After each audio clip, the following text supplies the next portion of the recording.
And so this is Henry. Say hi, Henry. Hi, Henry. Oh my God. So Henry is with me every day. He's been coming to the school for 5 years. And he's a trained emotional support dog. Okay. And I think everybody uses him. I have teachers that come in and say, I need Henry time. I have kids that come in and have a lot of anxiety and they just need to sit down and pat him. And so I think, recognizing that is a gift to us, and he brings a lot of joy. Welcome to the podcast, listeners. Every student learns differently, but not every school is designed with that truth in mind. At Pace Brantley Preparatory in Rockwood, Florida, Pamela Tapley has been reimagining what specialized education can look like for over a decade now. As head of school, she's led with empathy, research-driven instruction, and a vision for empowering students with learning differences to thrive academically and personally.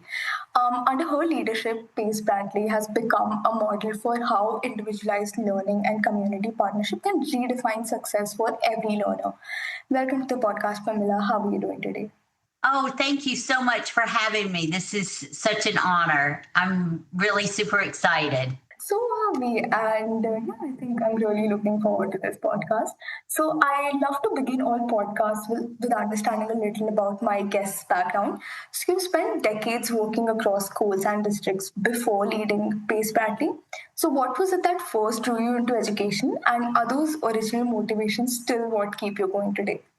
Yes, so I've been doing this for a little bit over 33 years, and I started as an elementary public school teacher and then became a curriculum resource specialist in elementary and went to middle school and became a high school administrator and then assistant superintendent of a fairly large district of approximately 55,000. And my passion has always been with children that learn differently.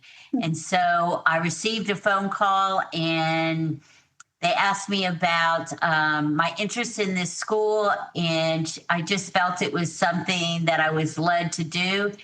And it's like a dream come true. It's things that you want to do all the time without all of the stringent requirements that you might have in a public school. So we were able to really make some adaptations for the way kids learn and also hold them accountable for our Florida state standards. So that is pretty incredible.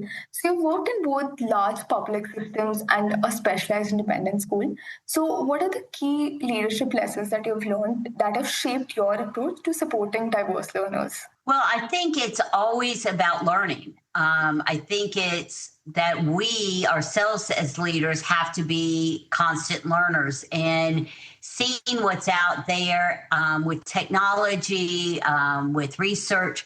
There's so much more information than even 5 years ago about the way our students learn and how their brains are operating. And so I think the important thing as a leader is to be open to new ideas, be adventurous and try new things, and really sometimes even let kids take the lead on it and come up beside them and learn together. So I think it's just being open to that, and then also ensuring that your teachers have the training and the opportunity and time to plan those things and to learn about them. So you were just talking about experimenting with new things and being open to trying new things. So leading a school for students with learning differences requires balancing a structure, but sometimes also being flexible. So what leadership strategies have helped you sustain that balance? Well, I really come at it from a servant leadership position. And so, my goal is that we do a lot of collaboration. We work on things at the close of a school year, all through the summer, and then we're always refining. So we're always, if something's not working exactly right, well, why is it?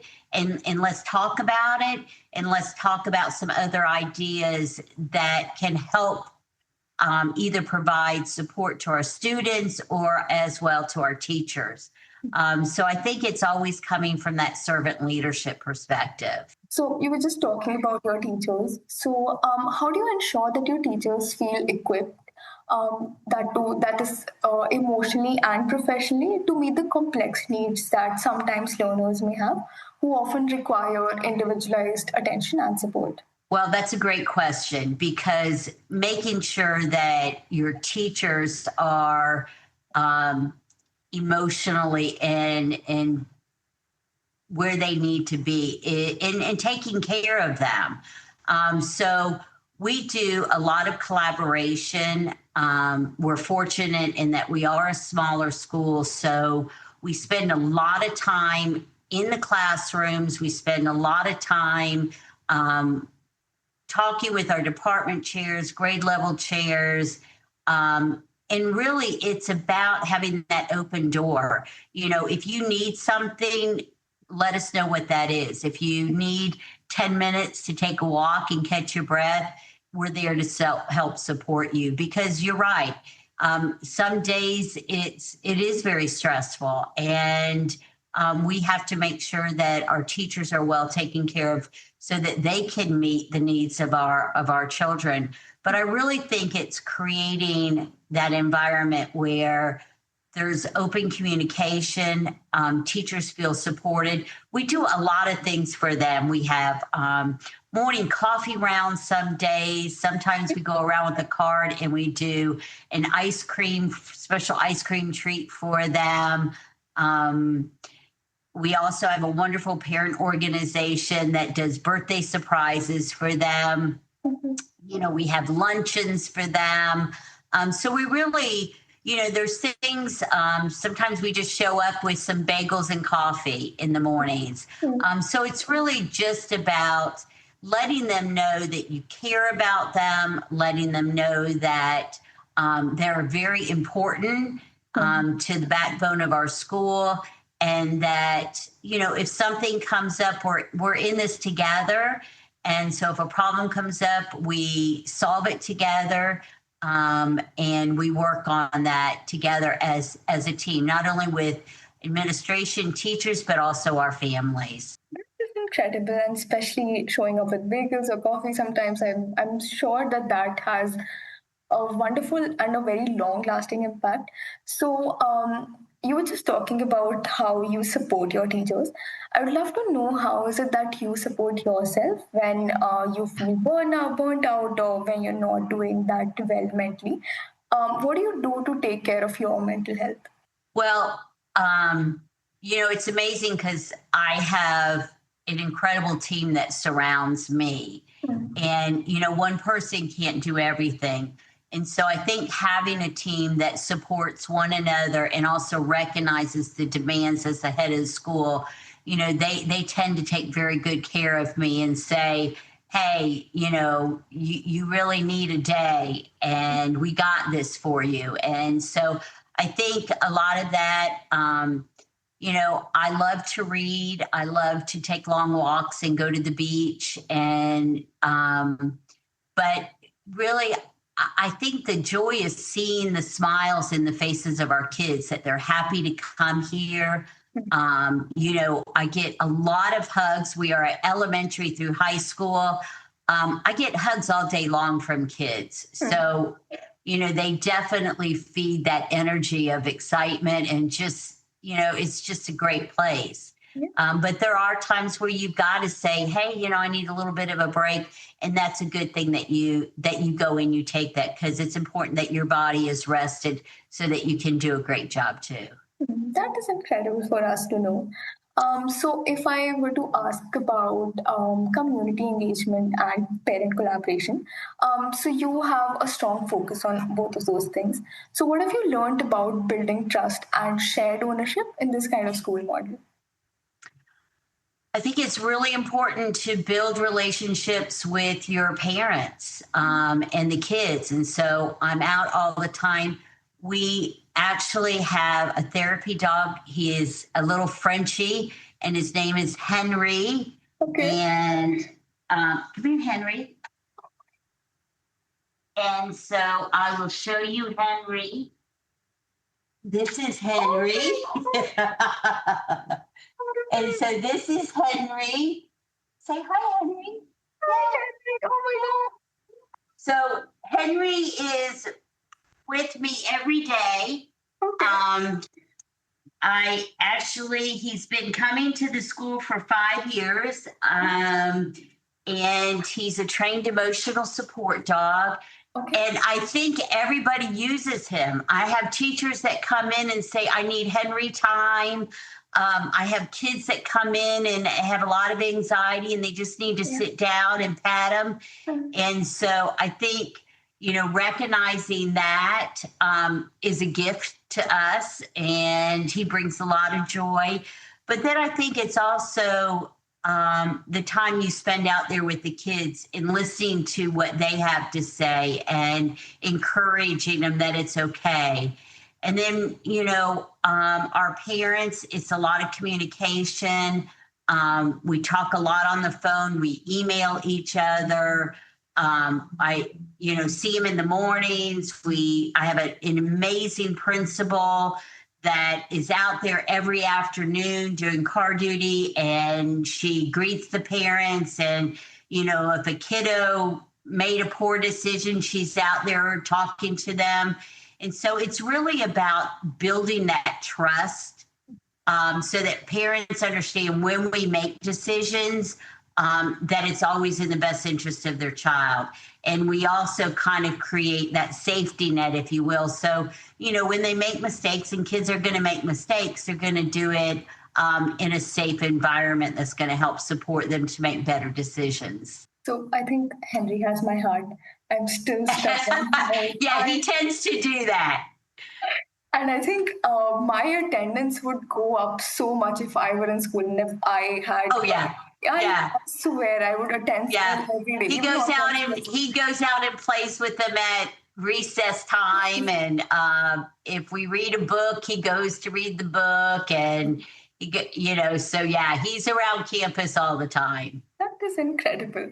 And I think fostering that connection and trust even with parents so that they realize that, all the decisions that you're making is in the best interest of the children, and then no decision is just being made just like that or without any thought. Absolutely. Right. Right. That's incredible. So I would like to jump on to a very hot trending topic nowadays, that is AI and technology in education. So as conversations around AI in education grow, how do you see schools like yours using it responsibly, especially to enhance accessibility and individualized learning? Well, I will tell you that one of the things that we started a while ago, and I'm kind of pulling it up on my computer, we actually started it last year in 2024. We knew that AI was going to have a big impact, and that we needed to make sure we addressed it, and that it's part of what we do. And so we started doing training with our teachers early on to get them comfortable with AI, to talk to them about how it's really a great resource to help them with lesson planning. It can help them with differentiated instruction. It can help you with grade leveling of content. And so really, we have embraced it as just an amazing tool that supports the classroom. It supports the children. I always say work smarter, not harder. So let's look at what it has to offer, understand it, and then make sure we're maximizing it. And so what we did last year is we had each grade level, we did 3 weeks of a rollout of AI into grade level appropriateness. And each grade level, elementary, middle, and high school, came up with policies and procedures that are agreed upon in the classroom and what that looks like. And so we continue looking at AI and how that affects classroom, how it affects the work of the student, and making sure that it's their work and not somebody else's work. So we have those honest conversations of what that means and what that looks like. And then each year we have classes, we have a opportunity 4 times a week, 45 minutes a day, and it's a flex period. So it's called Focused Learning Experience. And it's a period of time where kids can engage in learning without grading. They can make mistakes. They can learn with teachers. Teachers, so kids come up with ideas. I want to know more about coding. Well, then we spend 3 weeks diving into what coding looks like and how does that help us. And some may say, I want to be a gamer. That's what all the kids say. I want to be a gamer. Well, what does that encompass? Just because you like playing games doesn't mean you can make a living at it. And so we take time during those periods to investigate, to research, to come up with ideas. And so the kids really love those periods of time that they can explore, build their curiosity, and help them be better prepared to be able to say, this is where I want to go and some things I want to learn about. So it is something that we embrace and something that we continue to grow and learn as it rolls out really fast. And so, if we can stay beside it, I think we're in good shape. Getting ahead of it, I don't think is possible, but we definitely like to come up beside it and continue to foster our learning as well as our students with it. And I think what I'm hearing is creating a safe space for students to make mistakes and not be afraid to make mistakes, because that is something. Yeah, absolutely. Hampers growth a lot of times. So that is incredible. But I want to know that maybe there are sometimes parents or even teachers that are not ready for the whole AI thing. There's a lot of stigma attached because they just don't know what AI is. They're not maybe educated enough, or they just feel that it's cheating to use AI. So have you had parents or teachers like that? And if you do, or if any of our listeners resonate with that thought, what would you have to tell them so that they can become a little more pro AI? So we do parent meetings and we send out articles to our families about AI. We talk to them in our teacher syllabus about what it means, the appropriateness of AI and when it shouldn't be utilized. But we also look at it, especially with our high school students, in that they have to document it. If they did something from AI, they have to document that wasn't all of their words. And so, and that's a discussion that the teachers, when they set up their rubrics for the work, that is also included in those conversations with our students. So I think we do have teachers that are, a little bit weary and a little bit scared sometimes because technology can be overwhelming. And so we really look at, where are we at? Are we like, for me, I'm jumping in with both feet. I love it. I love learning about it. I love all the different types of AI tools out there. But there are some that are like, I think I want to dip a toe in it first. And so we try and come up beside them with the understanding of this is our future. This is what our kids are going to have to encounter when they go to college, when they go into the workplace. And so how is that going to impact them? And let's make sure that we are equipping them to be able to make good decisions. That is incredible advice, and I think a lot of our listeners would love hearing that perspective. So you were recently recognized among regional and global education leaders. So how do you stay grounded and focused amidst so much recognition and responsibility?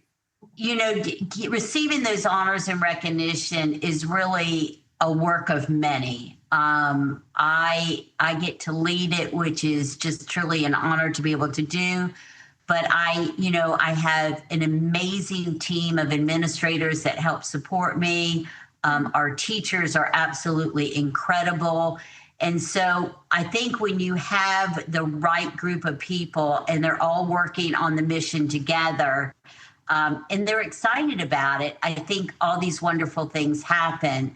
To me, it's just, I'm very blessed to be able to work in that environment, work alongside just tremendous expertise as well as we continue to look at the future and recognize that all children don't learn the same way, that we have students that are extremely creative in the way their brain operates, and how do we help them flourish and also become extremely productive members of society. I think companies are recognizing this, and I think as we all continue to learn more and more about the differences in the different styles of learning, I'm hoping that we can embrace that and really expand it to recognize the gifts that they can bring to the world. Wonderful. And I think I was recently doing a podcast with another leader who was heading a school that was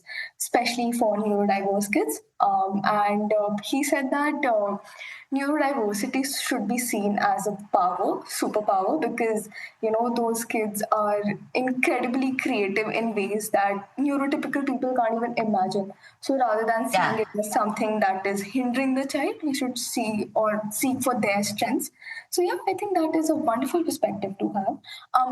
The last question that I have from my end is that who or what books do you turn to for your own professional growth?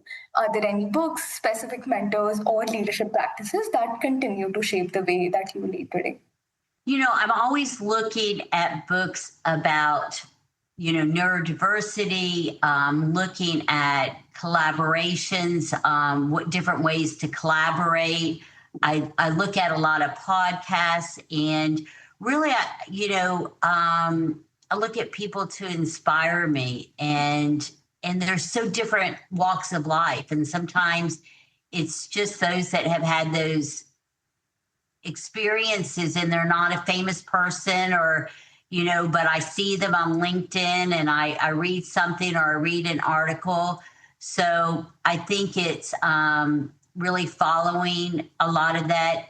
Several years ago, we read a book, Tony Wagner's book, and it was really about creating collaborators and building curiosity. And I think that's where we got our flex period from. So I think it's just always opening up and sharing different pieces of work and taking not everything, but pieces of it that might fit well with your school community and saying, how can this help us? How can this help us to grow? And so those are always things that we're looking for, and glimpsing pieces of information. What is the latest research out there? So following some of the great institutes that do a lot of research and seeing what their white papers say are important as well. Incredible. Okay, so those were all the questions that I had from my end. We have this little segment where we have the previous leader that we've done a podcast with to share a question for the next one. So the question that has come up from you, from another leader, is that how do you think your leadership specifically has shaped the culture and direction of your school over the years? I think it is contagious leadership. Okay. I think when you have such positive energy, and it's really important to put positive energy out in the world, and see things more as my glass is half full all the time, and to celebrate all of the moments so that you're always looking for the positive and reaching, they say reaching for the stars. I think it's about that. And I think it's about feeling like, you're going to keep going because these kids deserve it. So I think it's about really putting out a lot of positive energy. Kindness is my favorite word. Every day our kids say a pledge that we at Pace Brantley Preparatory School treat everyone with fairness, kindness, and respect. And I think it's modeling that each and every day of what you do brings people to want to be here and want to be part of this magical school. And I think that positive energy does radiate from you, because even in an online setup, I can already feel myself being so happy and just positive just talking to you. So yeah, just thank you so much for taking all the time to do this with us today. And yeah, we really appreciate you and everything that you shared with us in the podcast. And I'm pretty sure our listeners will also have a lot of fun. Oh, thank you so much, very much for this opportunity. It's just been such an honor.